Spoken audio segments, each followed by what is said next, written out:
Oi, eu sou a Tati Bernardi, escritora, roteirista e colunista da Folha, e esta é a 4ª temporada do podcast Meu Inconsciente Coletivo.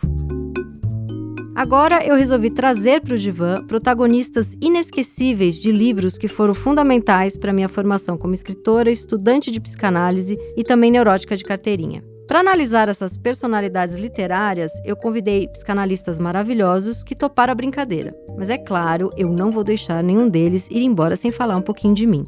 A graça é que minhas angústias e os dilemas das obras analisadas são exatamente o que a sua cabecinha que não para sempre quis saber. E hoje eu converso com o Alexandre Patrício, que é psicanalista, pesquisador CNPq, doutorando em psicologia clínica pela PUC e autor de livros e artigos científicos. Ele também criou o podcast Psicanálise de Boteco e publicou recentemente o livro Perto das Trevas, a depressão em 6 perspectivas psicanalíticas. E a gente vai falar sobre o livro A Cachorra, de Pilar Quintana. E hoje, no nosso divã, temos Damares e a conversa com este espetáculo de ser humano, Alexandre Patrício. O livro é A Cachorra, da Pilar Quintana, que é uma colombiana, uma autora colombiana. Eu li esse livro, acho que tem 1 ano ou 2, e até fiz uma resenha falando que era um dos melhores livros que eu tinha lido no ano. Esse livro é sensacional. E dei de presente este livro para Alexandre, que é meu amigo. E quando convidei ele para este episódio, para este podcast, ele: vamos falar do livro da Pilar Quintana. Nossa análise selvagem de hoje é Damares. Damares, uma mulher que vive à margem da sociedade, mora ali perto de hotéis 5 estrelas, mas mora numa casinha bem simples. É uma mulher pobre, negra, gorda, que tentou durante muito tempo engravidar, ter um filho, não conseguiu. Vem de uma história familiar de muitos abandonos, sofreu violências e rejeições e abusos. Casada com um homem que não dá muita atenção para ela, a mãe abandonou, a prima visita, mas só para tratá-la mal. E essa mulher deseja muito ter um filho, talvez para preencher esse vazio gigante que ela tem. Não consegue ter esse filho até que ela adota uma cachorrinha, que é a pequena Shirley. Trata essa cachorrinha como um bebezinho, dá leitinho na boca da cachorrinha e vai andar com a cachorrinha pelas ruas, leva no sutiã dela. E você vai lendo o livro e você pensa, em que momento vai dar ruim, né? Porque o livro tem essa tensão, o tempo inteiro tem uma tensão no ar. E só mais um parênteses, a Pilar Quintana, a autora, ela escreveu esse livro amamentando o filho dela. Ela dá uma entrevista na época que ela lança, porque esse livro faz um maior sucesso, ela vem para Flip, ela é traduzida em vários países, em várias línguas, e ela dá uma entrevista dizendo que ela escreve esse livro enquanto ela tá amamentando o bebezinho dela. Ela é uma mulher que a vida toda falou que não queria ter filhos, e aí lá perto dos 40 ela pensa, acho que eu quero. E aí ela engravida ali e escreve esse livro, que é um livro super... Nossa, ele é muito... feminista, apesar de não ser militante, mas quase coloquei aqui na minha seção de livros feministas. Ele fala muito dessa solidão da mulher atravessando a maternidade, dos abusos que a mulher sofre, desse vazio que fica e do quanto é difícil depois reverter isso numa boa maternidade, das pressões e das cobranças para que a gente seja uma boa mãe ou que deva ser mãe, que muitas mulheres não querem. Enfim, então vamos lá. Alexandre, deixar Alexandre falar um pouco agora. Só dando mais um spoiler, lembrando que esse podcast dá spoiler dos livros. Em determinado momento, a pequena cachorra Shirley mostra que ela não é o bebê perfeito e que ela é um animal incontrolável, que eu acho que é o que toda criança mostra para sua mamãe. Toda criança humana vai mostrar isso para sua mamãe em algum momento, que ela não é o bebê sonhado e ela é outro. Temos uma alteridade e, neste caso, é um cachorro, então é maravilhoso porque... vem toda a selvageria dessa relação mãe-filha de uma forma brilhante. E também a cachorra, em determinado momento, some na mata por dias, né? Ela vai ali, ela chega ali na adolescência dela e vai embora. Então, várias coisas pra gente falar. Alexandre, vai, começa a brilhar aí. Bom, Tati, é um prazer estar aqui de novo no meu inconsciente coletivo e falando desses personagens da literatura que tanto marcam a gente. Esse livro, para mim, ele foi um arrebatamento. Eu acho que quando eu comecei a ler ele, eu li, acho que em 2 horas, direto. Ele é fininho, né? Dá pra ler. Tem 100 e poucas páginas. Tem 100 e poucas páginas e é muito vivo, ela vai conversando com o leitor, né? Mas 3 coisas me pegaram muito nesse livro. o feminino, a maternidade e a filiação, né? Eu Uhum. acho que são 3 temas que a gente pode trabalhar ao longo desse episódio. E o livro se passa todo numa atmosfera litoral, né, litorânea. O mar, a violência do mar é muito assinalada pela autora. E aí eu começo a pensar o quanto essa violência do mar, ela está relacionada também ao nosso próprio mundo interno. E é isso que eu vou querer falar um pouquinho. Sobre esse mundo interno tempestuoso, né? Ora esse mar tá muito brando, tá muito leve, tá um dia bonito. Outro dia tá uma tempestade, ventos caindo, folhas, galhos quebrados. Então, esse mundo interno, esse mundo cercado de traumas, de episódios que nos marcaram ao longo da vida, é representado por esse tempo, né? Esse tempo no sentido de temperatura mesmo, de mudanças climáticas. De repente fecha o tempo, tempestade, alaga tudo, e Exato. tem essa tensão o tempo inteiro no livro, né? Vai dar ruim, vai alagar tudo aqui, o mar vai levar tudo embora. É muito brilhante esse livro. É, exatamente. Eu acho que o livro, ele assinala, assim, o feminino de uma forma muito visceral, né? E ele nos convida a deixar de lado os nossos preconceitos estéticos e a necessidade de encarar aí uma bela teoria, uma bela leitura formada com palavras eruditas. Ele é carnal, ele é Uhum, visceral. visceral. E aí, enquanto eu li o livro, na hora eu lembrei da teoria de quem, né? Da Melanie Klein. Claro, eu pensei em Melanie Klein o tempo inteiro lendo esse livro.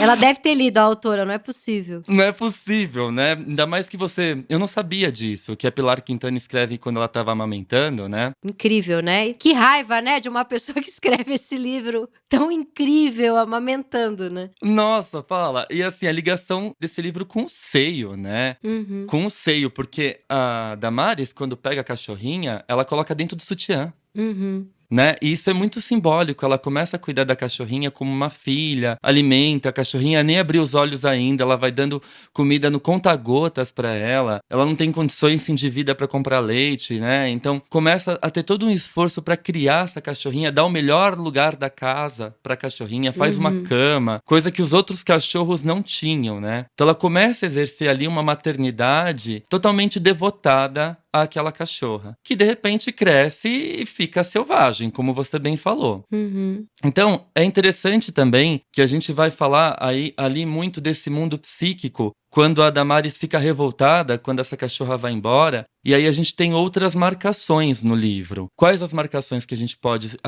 assinalar aqui? A gente pode falar dessa maternidade que não é cumprida como um ideal, né, dessa Uhum. cachorra que foge, e da permanência de um luto não elaborado nesse livro. Um luto muito importante, significativo e traumático. É, porque você imagina, a Damares foi abandonada a vida inteira, então ela cria uma ilusão Uhum. que quando ela for mãe, o mundo vai devolver para ela algum, sei lá, alguma promessa de que é um pouco aquela que puxa para si mesma, mas eu escrevi o livro Você Nunca Mais Vai Ficar Sozinha, Que eu amo. que é a frase que minha mãe falou para mim quando eu falei que eu estava grávida de uma menina. Uhum. Porque eu acho que é um pouco o que minha mãe idealizou também, né? Sim. Eu tive você e você, graças a Deus, nasceu mulher, e aí eu pensei, eu nunca mais vou ficar sozinha. E eu sinto, por isso que esse livro mexeu muito comigo, que a minha mãe não me perdoa por eu ter deixado ela sozinha. Só que o que eu ia fazer? Eu tinha que ter minha vida, né? Não é? Por isso que esse livro mexe tanto comigo, porque é uma vida de uma mulher que não teve o amor que ela quis dos pais, do marido, dos amigos, e acha que vai viver tudo isso na maternidade, e a criança não é um falo dela, um objeto, ela tem vida própria, a criança, e no caso é um cachorro que vai pro meio do mato, né? E aí começa o ódio de Damares, né? Aí vem a parte Total. do livro que ela quer vingança, é o lado sombrio dela, que é muito foda. Total, total. Mas eu acho que assim, antes disso é importante você falar dessa relação mãe e filha, né? Como que Damares foi filha? Primeiro, vamos focar um pouco nisso. E aqui dá pra gente entrar na instância do traumático, falar um pouquinho do Sandor Ferenczi, que é um autor que eu estudo bastante também. Damares, então, nasce uma criança totalmente desprotegida. Essa mãe ali precisa trabalhar, porque o pai abandona quando a mãe ainda estava grávida. E é engraçado que ela fala assim, a autora, quando a mãe ainda estava prenha. Né? Uhum. Ela usa palavras do mundo animal para se referir ao humano. Né? Uhum. Então, quanto a essa maternidade, ela não é romantizada. E depois ela usa coisas do mundo humano pro cachorro também. Quando a Shirley, a cachorra dela, fica grávida e tem os filhos e ignora. Primeiro ela fica morrendo de ódio que a cachorra pode ter filho e ela não. E é muito inveja. Eu pensei muito na inveja materna da mãe quando vê a filha ficando adolescente, Total. gatinha, que pode viver histórias, né? Então tem essa que a sociedade não aceita que mães possam sentir inveja, e a gente vê muita mãe com inveja de filha. Uhum. A gente sabe de milhares de casos de pacientes, assim, eu não tenho paciente, mas eu tenho amigos com muitos, muitos pacientes. E ela fala sobre a cachorra, ela não era uma boa mãe. Isso é muito bom. É Exatamente. muito bom. É, tipo, porque a boa mãe que eu fui pra ela, né, tipo, ela não É, foi pros filhotes. sim. Mas voltando um pouquinho aí pra questão da Damares filha, né, ela fica ali sozinha, porque a mãe precisa trabalhar no centro, né, da cidade, Buenaventura, é lá, Uhum. e ela fica sozinha sendo criada pelos tios, né, e pela prima, enfim. E a mãe sai pra trabalhar muito jovem e essa menina fica abandonada. E de repente, essa família presta serviços para uma família mais rica, né? Uhum. São os pais do Nicolacito. Então o Nicolacito brincava com a Damares juntos, e aí eles estão saindo para brincar numa tarde lá, e o Nicolacito se aproxima muito do mar, de repente vem uma onda gigante e engole o Nicolacito. Uhum. E a Damares fica em choque. Então aí a gente tem um segundo, vai, porque eu acho que o primeiro momento traumático já é o abandono que ela tem da mãe.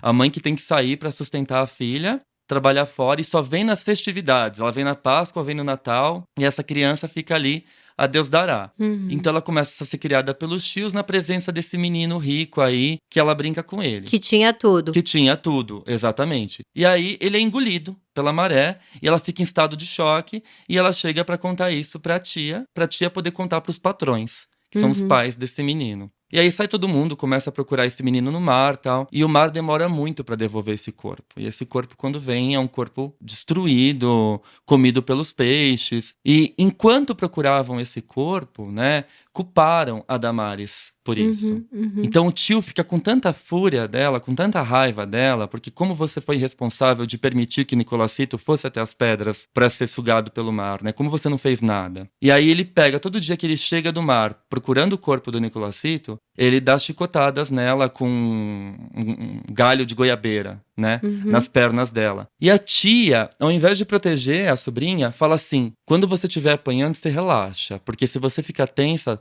dói mais. Vai machucar mais. Uhum. Vai machucar mais. Então ela entra num estado de anestesia. Ela deita ali no colo do tio todo dia, e são 34 dias, se eu não me engano. Ela apanha porque demorou 34 dias para encontrar esse corpo.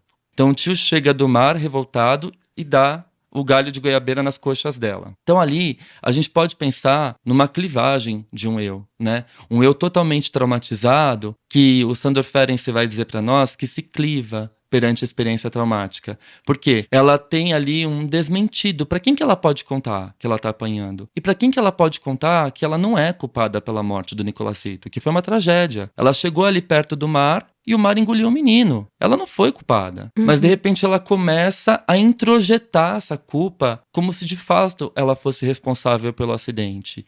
E eu acho que esse é um momento muito marcante do livro, porque esse luto não elaborado e essa culpa que vai devorar a Damares de dentro para fora vai atormentar ela o livro inteiro. Então ela sonha com o fantasma do Nicolacito. E essa clivagem do eu é interessante porque quando o Ferenczi fala que esse sujeito sofre o trauma e esse eu se cliva, ele se cliva numa parte que tudo sabe e outra parte que nada sente. Isso é fantástico, porque essas partes elas não se comunicam entre si. Então a Damares, ela amadurece rápido demais. É uma criança que amadurece antes do tempo. Primeiro por conta do abandono materno e segundo por conta dessa vivência traumática. Então ela começa a ajudar a tia com a faxina, começa a trabalhar em casa. Ela não tem infância. E aí eu fico pensando como a Pilar é genial, que aquela metáfora na hora que a cachorra tem os bebês e ela come um dos bebês, ela é tão péssima mãe, né, que ela tem os bebês cachorrinhos, abandona eles, não dá leite para eles, um deles é comido. Eu fico pensando que metáfora que ela utiliza, né? Um bebê comido, uma infância comida, uma infância perdida. A infância da própria Damares, que foi comida, que foi devorada. E o menino Nicolacito, que o mar devora também. Eu também pensei nisso. Que o mar devora também, exatamente. E eu fiquei pensando como ela cresce, essa criança cresce achando, porque em algum momento ela teve inveja inveja de tudo que o Nicolacito tinha e deve ter desejado que ele morresse, né? Exatamente. E como ela acha, então, que ela tem esse poder,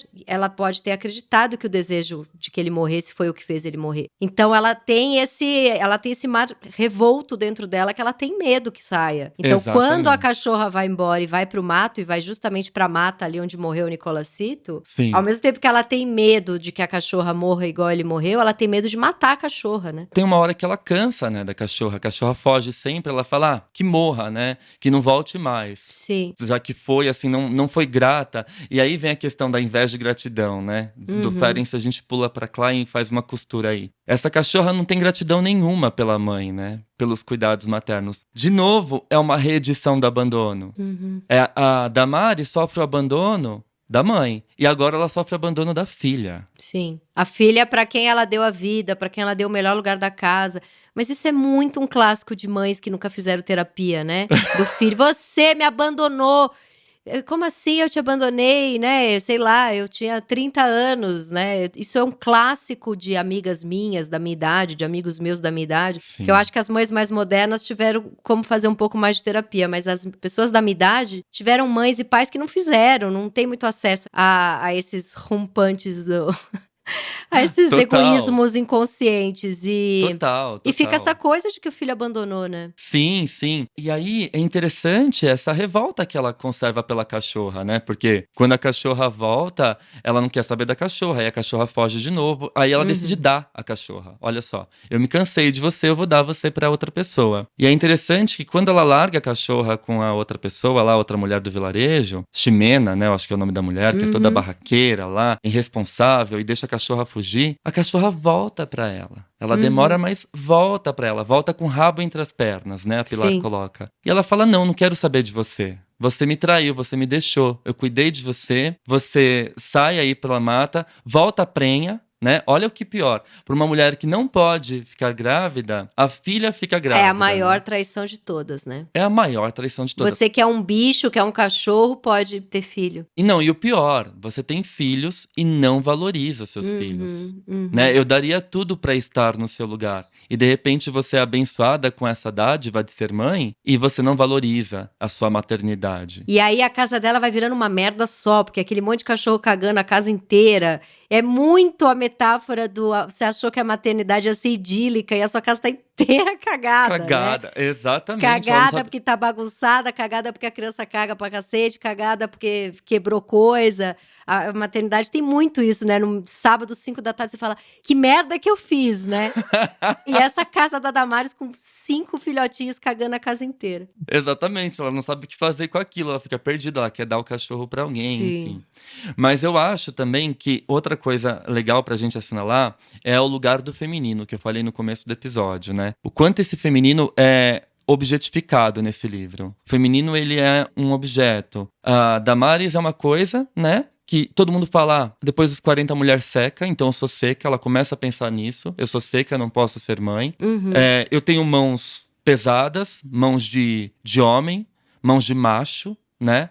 E é engraçado que toda vez que nasce uma cachorra fêmea, ninguém quer no vilarejo. Sim. Porque a fêmea fica prenha e dá trabalho. Então é curioso que não aparece nem o feminino no livro, aparece o fêmea. Olha que instintual, olha que animalesco, né? É o fêmea. E o quanto essa fêmea, ela incomoda. Por quê? Existem várias mulheres no livro, mas todas são objetificadas. Sim. Então a Damares tem esse jeito de homem, a Ximena é a histérica louca que fica drogada e perde a noção. A prima da Damares é uma mulher invejosa. Só explica quem que é a Ximena pro nosso querido ouvinte. A Ximena é a outra moradora do vilarejo que fica com um dos cachorrinhos no começo do livro. E depois perde a Shirley, né? E depois perde a Shirley. Ela vai ficar com a Shirley, a Damares dá a Shirley pra ela.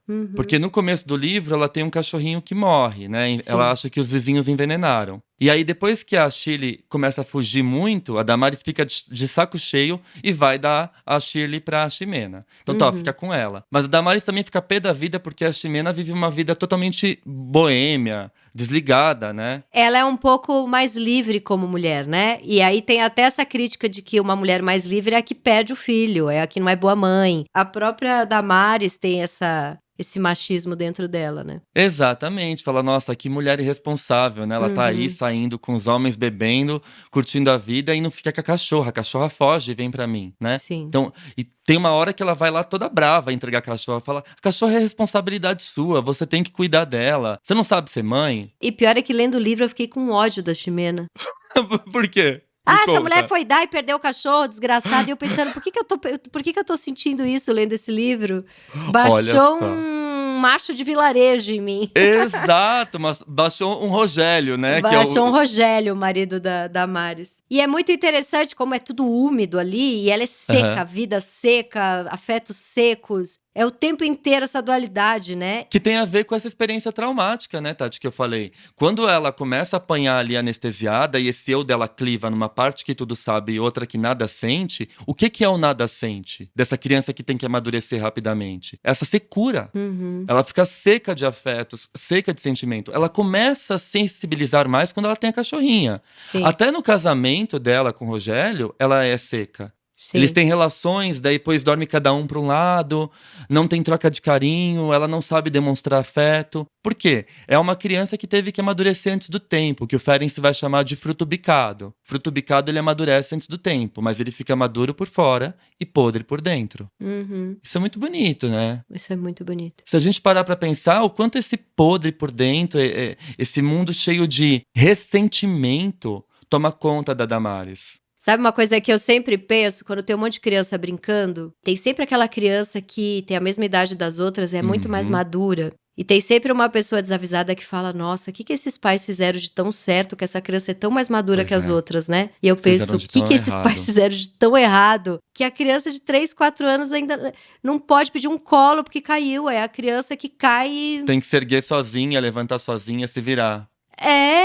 e fica, nossa, esses pais acertaram muito com essa criança. Eu penso, não, a Rita, a minha filha, às vezes ela é muito bebezinha Sim, para 4 anos. E eu penso, melhor, sim, melhor que sim. seja.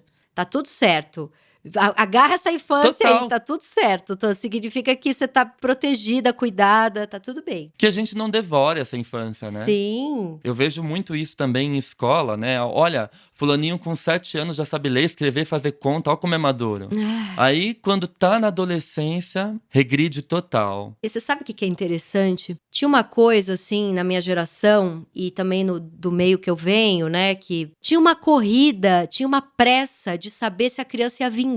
Com 1 ano e meio já tá falando. Com 1 ano e 9 meses já, sei lá, escala o armário da cozinha. Para ter essa certeza, essa garantia, esse alívio de que não deu um fruto ruim. Eram famílias com medo de que o fruto desse problema. A autoestima era tão ruim que vamos ver se essa criança vai vingar. Então, 2 anos e meio, 3 anos ainda não fala direito, que é super normal. Já, Aham. mete, tem que levar num neuro, tem que levar num fono, porque tem uma pressa de ver se vingou, sabe? Então a minha família tinha essa pressa de que amadurecesse. E eu era aquela criança meio geninha. Aham. Eu era toda cagada, mas eu era meio geninha assim. Desenhava muito bem para 5 anos. Aham. Falava tudo com 1 ano e meio. E aí, o que aconteceu com Tatinha? Com 28 anos de idade, uma mulher adulta, Aham. eu tive uma crise de pânico que eu regredi para 4 anos de idade. Eu tinha medo de ir sozinha até a cozinha. Olha só. Então, assim, não apressem seus filhos. Não apressem seus. Nossa, você contando isso me lembrou muito de uma história que minha mãe me conta, né? Ela fala que eu, com 9 meses, eu não falava, eu era muito lerdinho. Porém, já andava. Olha que loucura, um bebê de 9 meses. 9 meses, o que você espera, Pois né? é, mas não falava. Então, vamos dar a carne de Xanxã pra ele comer. Olha que louco. Xanxã é um passarinho do interior. Meu Deus. Meu pai caçou esse passarinho, assaram esse passarinho e me deram carne de Xanxã pra comer. Olha que louco. Porque eu tinha que falar rapidamente. Hoje eu falo que nem um doido, né? Acho que deu certo. Mas é aí que você virou viado, amor. Deu tudo certo. Te Pois deram a é, carne de Xanxã. pois Você é. comeu um pinto louco ali com 9 meses.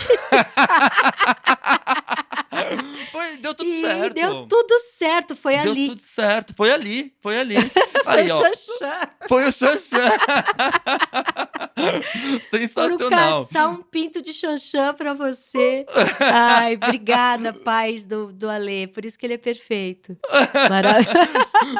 Mas foi isso mesmo. Eu acho que os pais ficam muito preocupados. Nossa, meu filho não tá falando com 9 meses, não tá igual. Tem que vingar. E essa piração que agora todo mundo tá. Assim, não é uma crítica. Claro que existe espectro autista e que bom que Sim, tem tanta sim, gente estudando isso e que tem tanta sim. criança sendo ajudada. Mas, assim, tem uma coisa desse diagnóstico tá meio desenfreado, né? Total. Assim, a gente que tá na educação também, em escola, a gente percebe não só o autismo, mas TDAH, né? Quantos pacientes eu recebo em clínica que você começa a brincar com a criança, a analisar a criança, e você percebe, poxa, essa criança não tem TDAH. Essa criança é uma Uhum, criança super normal, ativa, inteligente, né? E aí, uhum. claro, vem todas as questões. O que é ser normal, né? Sim. É, o que os pais esperam que essa criança seja normal? O que eles esperam dessa normalidade, né? Eles querem que a criança seja genial e calma, né? Exato. Com 2 anos de idade, tem que ser obediente, calma e genial. Já tem que estar falando tudo. O cérebro nem tá formado direito ainda, mas a criança não pode dar escândalo, não pode.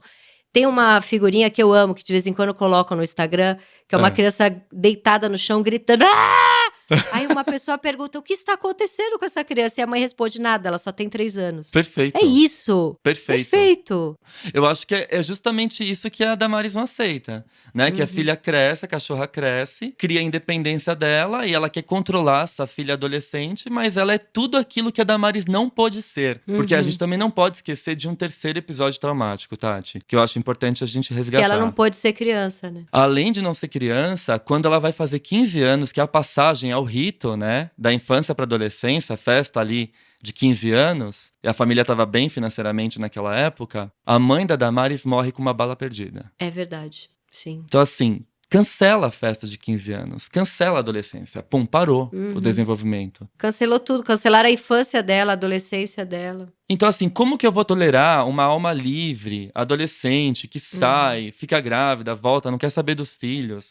A teta da cachorra seca, não tem mais leite. Porque a cachorra uhum. não quer amamentar os cachorrinhos. Ela quer curtir a vida, ela quer sair pra mata e descobrir ali aquela região litorânea. E a Damares não tolera isso. Pra ela é inadmissível, e aí vem aquela inveja, aquele sentimento de ódio. E aí começa a abrir aquele mundo interno dela, e o mar fica revolto, tempestade de fundo, todos aqueles sentimentos ali indizíveis, eles vêm pra cima. Uhum. Quando a gente fala que a gente lembra da Klein, né? Eu lembro muito do que o Lacan fala da Klein. Ela era uma tripeira inspirada, né? Uma tripier inspirée, ele falava. Uma tripeira inspirada, uma açougueira inspirada. Porque a Klein, ela abria o mundo interno psíquico. Então falava, o bebê, ele morde, ele devora, ele suga o seio da mãe, até deixar a mãe exaurida, né? O bebê, ele nasce com uma inveja inata, destrutiva, então se a mãe dá tudo de bom, ainda não é o suficiente. O que eu acho fantástico da Klein é que ela vai tirar a maternidade desse lugar de romantização. Sim. Então, não adianta você ser a mãe suficientemente boa do Winnicott, a Klein vai dizer, não adianta ser essa mãe ideal, perfeita, que cuida, que se ausenta na hora certa. Se o bebê nasce com muita inveja inata, que é a manifestação da pulsão de morte para Klein, nada vai estar bom. Ele vai justamente destruir aquilo que é bom no ambiente externo. Ele não se apropria desse objeto bom, ele destrói. Então, o invejoso, ele não quer só tomar posse do objeto, mas ele se fusiona ao objeto. E quando eu me fusiono, não tem alteridade, não tem eu e outro. Como que eu vou encontrar eu e outro? Mesma coisa que às vezes acontece numa relação mãe e filha. A mãe não admite a alteridade da filha, o crescimento da filha e se fusiona a ela. Nesse estado de fusão, ela não permite que a filha cresça e, ao mesmo tempo, ela também não cresce. Uhum. A vida das duas fica estagnada, fica uma presa à outra. Isso é interessantíssimo. Coitada dessa filha se resolver se desprender disso, né? Porque, quer dizer, coitada não, sorte. Sorte. Mas assim, vai ouvir pro resto da vida. É ambivalente, né? Um sorte e coitada também, porque essa mãe não vai tolerar. Quando a Melanie Klein vai falar de inveja e gratidão, ela vai falar que a gratidão tem que ser um sentimento legítimo, algo que brota. Então é aquela coisa, você é capaz de estar do lado da pessoa nos momentos ruins, isso é muito fácil. Nos momentos bons, é difícil. Uhum. Por quê?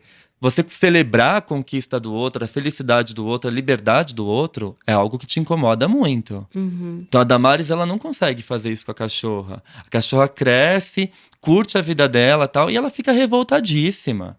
Então ela não consegue celebrar o momento de crescimento da cachorra porque ela própria não teve esse momento. Ela própria teve uma infância e uma adolescência totalmente castrada, devorada, né? Aí que vem a importância. Mas tem essa questão de alguém que sofreu muito na vida, que não Sim. teve o afeto que precisava ter dos pais, que se sente muito rejeitada, sempre tem um complexo de rejeição enorme e não à toa. Mas o que eu fico pensando é que o que seria um trabalho analítico com uma pessoa dessa? É o analista, ao mesmo tempo que ele interpreta esses impulsos invejosos, ele ser capaz de cuidar, de exercer um cuidado por essa pessoa, para que ela possa, aos poucos, introjetando esse bom objeto. É a sobrevivência do analista. Eu lembro aqui de um paciente meu extremamente invejoso. Ele me procurou no começo da pandemia, e aí ele falou assim: eu procurei você, mas você não tem muitos seguidores ainda, né? Você não é muito famoso. Mas eu vou tentar fazer uma análise com você. Nossa. E tipo, eu achei aquilo um ataque. Eu levei pra minha supervisão, falei: eu não vou sobreviver a esse paciente, ele já começou me atacando, não sei o que lá. E aí a minha supervisora falou assim: Ale, sobreviva, que você vai colher os frutos. E aí, Tati, é tão sensacional isso, porque, tipo, na quinta sessão, esse cara tava totalmente regredido, parecia uma criança. Sabe, eu lembro eu atendendo ele por videochamada e ele vem assim como uma criança desprotegida, totalmente vulnerável. Então eu preciso cuidar dessa criança, ele começa a crescer, ele começa a progredir e desenvolve um sentimento de gratidão. Então olha como é lindo, e aqui a gente junta Klein com Winnicott, esse paciente poder regredir, acessar essas partes da vida que foram traumatizadas e poder descongelar essas partes que ficaram congeladas. Agora, tem uma coisa, porque eu flerto com a minha infância várias vezes por dia. Isso deve ser terrível para o analista. Não, porque assim, se o analista tem 5, 6 pacientes que precisam tratar ele mal e ele tem que se manter vivo e forte. Sobreviver. Agora, vamos lembrar que o analista também regride junto. O bom analista vai... Mas olha que lindo, que sensacional quando você fala assim que o analista regride junto, e a gente regride mesmo. O Ferenczi, ele escreve lá no seu diário clínico de 32, ele diz assim para nós: uma psicanálise nada mais é do que 2 crianças que brincam desamparadas. Ai, que lindo. Maravilhoso. É muito fantástico, não é? Inclusive, eu queria deixar um recado aqui pro meu analista, que quando ele quiser brincar comigo, eu tô super disposta. Sensacional. A gente pode brincar até de desamparo. Até de quiser. médico, né? Também pode. De médico. De tudo. De tudo. Ficar deixar aqui esse recado pra ele, que eu sei que ele ouve. Um beijo, você não me engana, não. Então, mas voltando a Damares, né? Eu acho incrível Vamos focar no livro. É uma mega associação livre, mas essa é a proposta, né? A gente tá falando do livro, mas esse livro, de alguma forma, ele também tangencia a nossa vida. O poder da leitura é justamente isso, fazer com que a gente lembre de passagens da nossa própria vida, né? E possa ir elaborando questões nossas também. Eu acho que uma boa leitura, ela serve aí como um processo analítico, porque te coloca à frente as suas próprias questões, né, Tati? Então, Sim.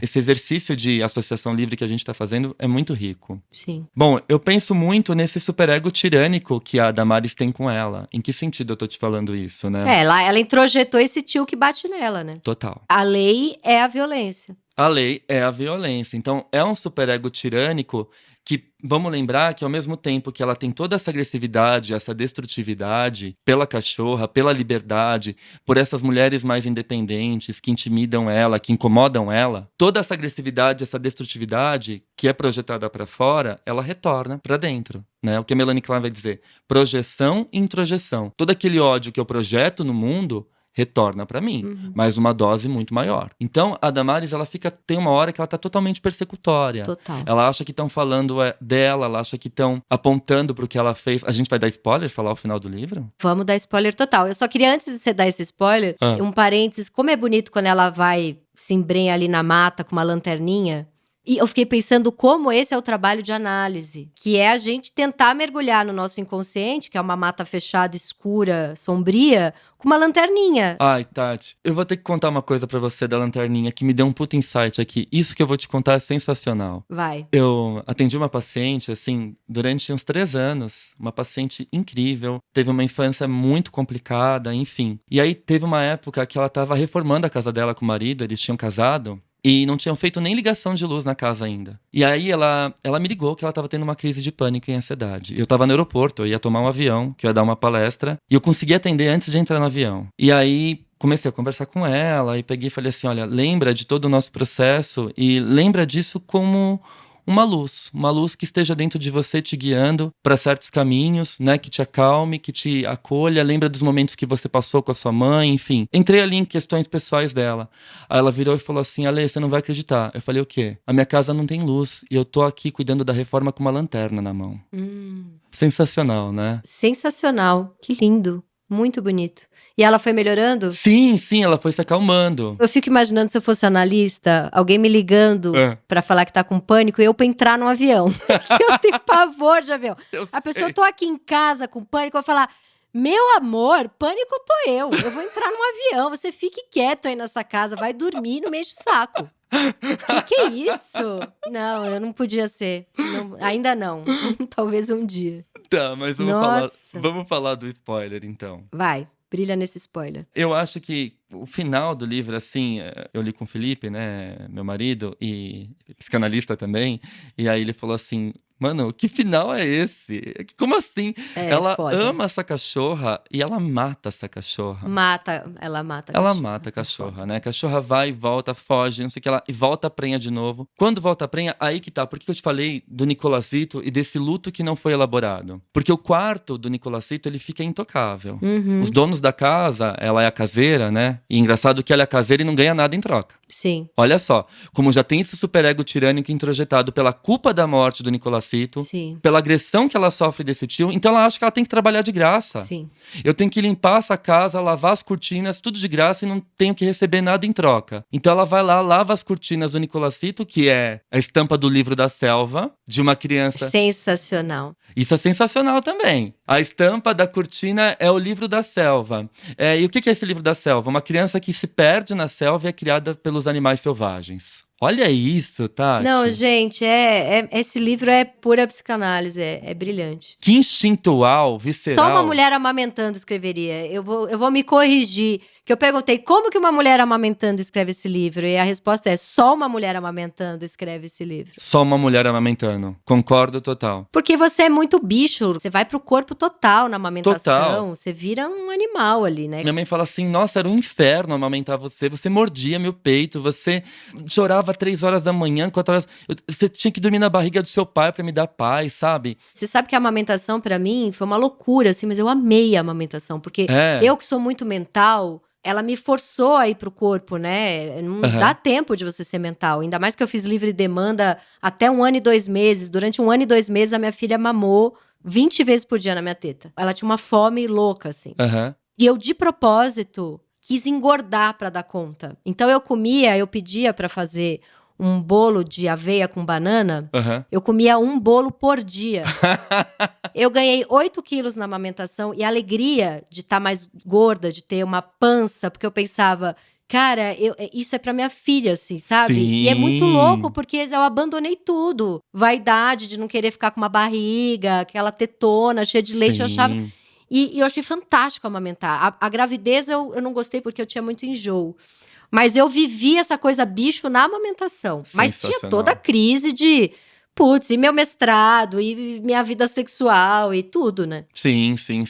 Mas vamos ao assassinato. Vamos ao assassinato. Então aí ela tá lá trabalhando de graça na casa dos pais do Nicolacito, né? Não recebe salário nenhum, ela se acha merecedora daquilo, ela se pune. É um superego tirânico e extremamente masoquista. E ela se pune em vários momentos do livro, em diversas situações.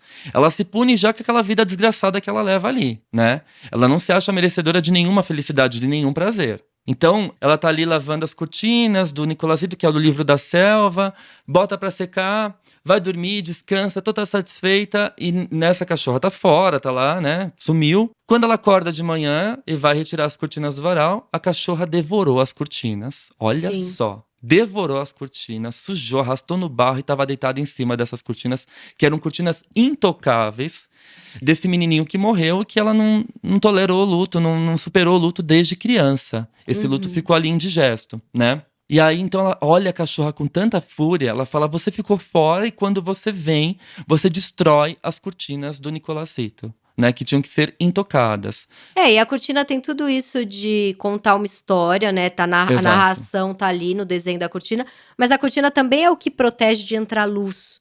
Porque se entrasse luz naquele quarto, iam transformar o quarto em outra coisa, Total. né? Vive o luto, chega, deixa entrar luz, né? A cortina protegia, é como se a criança ainda estivesse ali, de certa forma, intocada, né? E a cachorra vem e destrói até isso. Olha que fantástico, né? Você falou, não entra a luz. Nossa, viajei aqui, fui pro Luto e Melancolia do Freud, né? Quando ele vai falar o que que se torna uma melancolia. E aí a gente pode pensar o que que se torna esse superego tirânico, né? A sombra do objeto cai sobre o eu, Uhum, o Freud vai falar. uhum. Quando a gente perde alguém que a gente ama e a gente tá identificado com essa pessoa, A gente fica morto-vivo, né? exatamente, a gente morre junto, fica um zumbi, né? E praticamente a Damares tem uma vida meio zumbi, se você parar pra Sim. pensar. Uma vida marcada, atravessada pela culpa e pelo ressentimento, Uhum. né? Eu fui culpada de deixar o Nicolacito morrer. E aí, então, ela olha aquela cachorra com fúria, como que você destruiu a cortina do Nicolacito. Ela pega um laço ali que ela aprendeu a fazer, coloca em volta do pescoço da cachorra e aperta, aperta, aperta até a cachorra morrer. E quando a cachorra morre fazendo xixi. Né? Ela morre fazendo xixi, assim.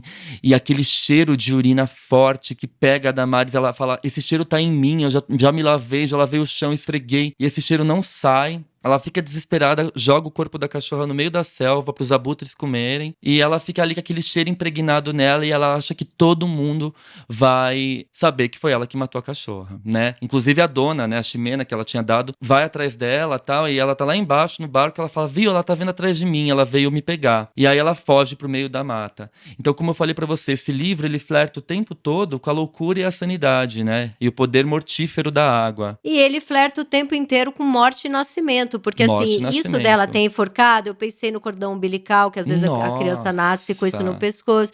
O xixi, eu super me mijei na hora do parto, a gente Olha super só. faz xixi, né? E essa coisa de ser visceral, é muito Sim. morte e vida, assim, o tempo inteiro parto, morte. Sim, ainda sobre esse superego tirânico, que eu acho que é a causa total dela se sentir culpada e dela fugir e se achar que está sendo perseguida, né? A Melanie Klein vai dizer para nós que o superego tirânico ele é a mistura de diferentes amores e ódios transformados em identificações.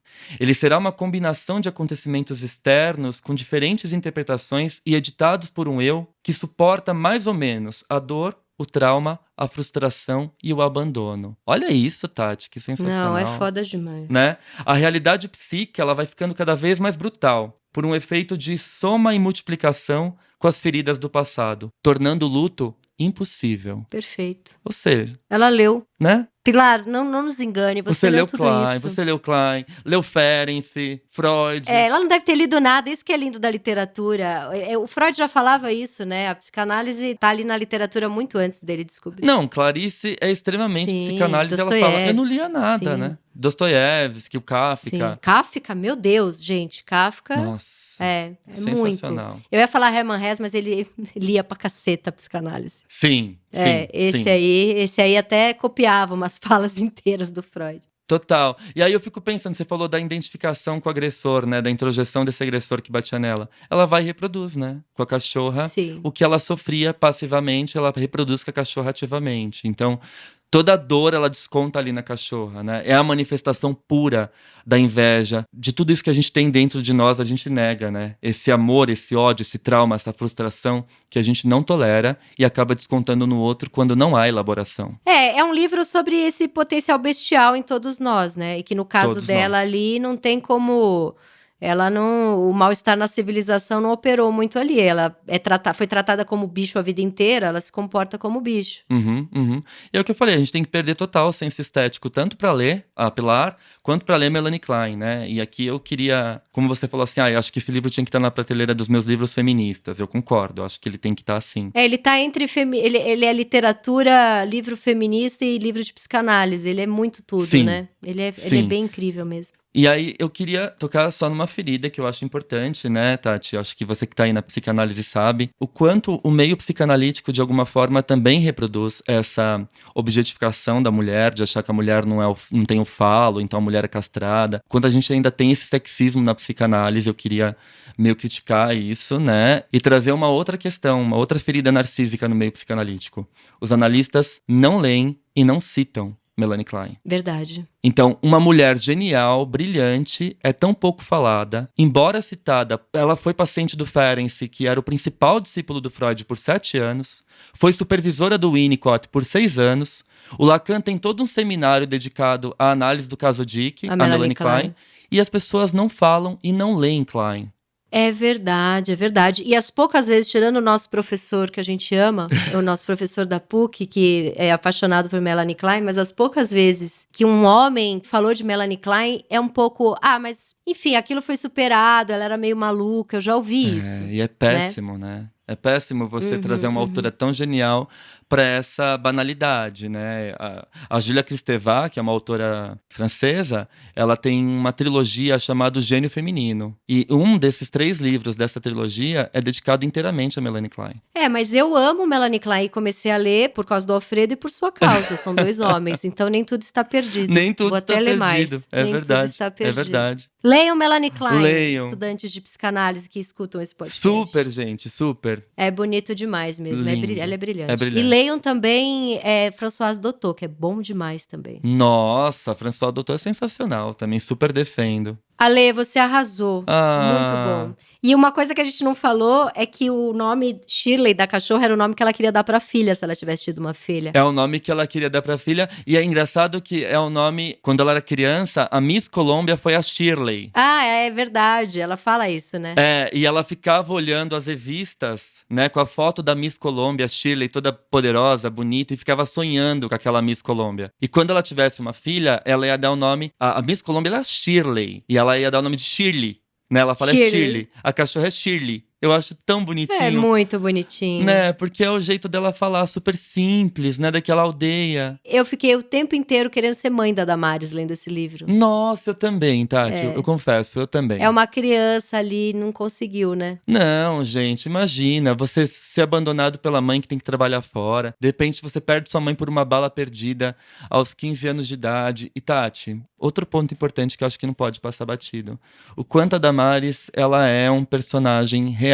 Real, do Brasil, o tempo inteiro. Né? Das nossas periferias. Mas isso eu penso muito, sabe? Eu tava até conversando com o Antônio Prata um dia, né? Que logo que a Rita nasceu, tinha dia que eu me tirava do sério, assim. Aham. Né? Eu falava, meu Deus, aí é normal ter um momento do dia que você tem raiva do seu filho. Aham. E a gente tava conversando e ele falou, cara, é muito normal, óbvio, é até importante, né? E eu sabia disso, eu só queria ouvir. Aí a gente ficou pensando, né? Com tudo que a gente tem de estrutura, desde a estrutura de ajuda, de rede de apoio, de, sabe, poder ir na análise e falar disso, acesso a estudar coisas, né? A gente, de vez em quando, se pega refém desse ódio e dá uma chacoalhada no ombrinho do filho. Nossa, e assim, o Brasil, na verdade, é a Damares. É essa mulher que não teve infância, é pobre, preta, embrutecida, porque a mãe morreu de bala perdida, né? Então, quando você vê... Ela é a criança que sofreu violência. Total, trabalha nessas condições de exploração, né? Trabalha sem ganhar, porque, é isso mesmo. Aprendeu que tem que se matar o tempo inteiro e não é gente, né? Exatamente, não é gente, é uma... Além de ser uma objetificação, né, do feminino, né, a fêmea, é também você transformar isso numa condição animalesca mesmo, né? Selvagem. Sim. Né? Sim. E se acostumar com essa condição, né? Enfim. Eu penso muito nessas crianças criadas por mulheres que já foram essas crianças, criadas por mulheres que foram essas crianças, e dessa violência se repetindo e meio não sendo culpa de ninguém, né? Quer dizer, nenhuma dessas mulheres envolvidas. Culpa de muita gente, mas não dessas mulheres. Sim. Não dessas mães, né? Sim, sim. Muito difícil. E a própria sociedade repete isso, né, Tati? Sim. A própria sociedade repete colocar a mulher nesse lugar de objeto, ou de, muitas vezes, colocar a periferia, as mulheres periféricas principalmente, né, à margem da sociedade, né, e tratar dessa forma não tem importância. Então, acho que o livro, além de ser um livro feminista, também é um livro que faz uma crítica social muito grande. Sim. Ele promove em nós um impacto muito grande. Eu que vim da periferia, né? Vou até falar o bairro, vim do Capão Redondo, né? Fui criado lá, meus pais nasceram lá e fui criado lá. E hoje posso oferecer uma condição de vida melhor para eles. Esse livro mexe muito comigo. Mexeu bastante comigo também. A gente é privilegiado, branco, aquela coisa que já... E teve pais que, mesmo sem grana, a gente pôde estudar e fazer faculdade. Então... Mas a gente sabe que quando a gente tá numa festinha aqui em Higienópolis, a gente sabe de onde veio, né? Exatamente. A gente sabe. A gente sabe, a gente se A reconhece gente, pela origem, né? a gente se reconhece pela origem e pelo fato de que só a gente tá descendo na boquinha da garrafa no meio da sala. Tem a ver um pouco com a origem também. Total. Mas é isso. É Sensacional. isso. Querido, muito obrigada. Imagina. E próximas temporadas você já está convidado, pois você brilha muito. Obrigado, foi lindo. Este foi o Meu Inconsciente Coletivo, o podcast para onde a sua neurose sempre vai querer voltar. Eu sou a Tati Bernardi e a edição de som é da Zamundo Studio. Os episódios do Meu Inconsciente Coletivo são publicados toda sexta-feira de manhã nos principais agregadores de podcast. Escute o seu inconsciente e siga a gente para não perder nenhum programa. Até semana que vem!